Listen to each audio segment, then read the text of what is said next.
আমাকে কেউ মনে করে আমি বিএনপি জামাতি, কেউ মনে করে আমি আওয়ামী লীগের, আমাকে আওয়ামী লীগ গালি দেয়, বিএনপি গালি দেয়, জামাত গালি দেয়। সরকারি সফরে সংস্কৃতি বিষয়ক উপদেষ্টা মুস্তফা সরোয়ার ফারুকী 15ই আগস্ট কক্সবাজার গিয়েছিলেন। সেখানে তিনি হোটেল ওশান প্যারাডাইসে অবস্থান করছিলেন, কিন্তু এর মধ্যে শনিবার রাতে হঠাৎ অসুস্থ হয়ে পড়েন তিনি। কিন্তু প্রশ্ন হলো, কি হয়েছিল ফারুকীর?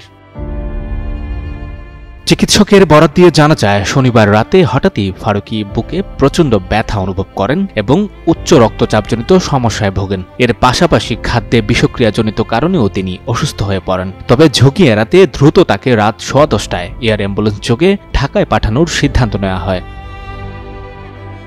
ঢাকায় আনার পর স্বাস্থ্যের ডিজি আবু জাফরের বরাতে জানা যায়, প্রাথমিক রিপোর্টে ফারুকীর পানিশূন্যতাজনিত সমস্যা দেখা যায় এবং অতিরিক্ত কাজের চাপে তার শারীরিক অবনতি ঘটতে পারে বলেও দাবি তার। রান্নায় আমার ভালোবাসা Jamuna gas stove. Jamuna gas stove, আধুনিক, নিরাপদ ও দীর্ঘস্থায়ী। আলহামদুলিল্লাহ ভালো আছে।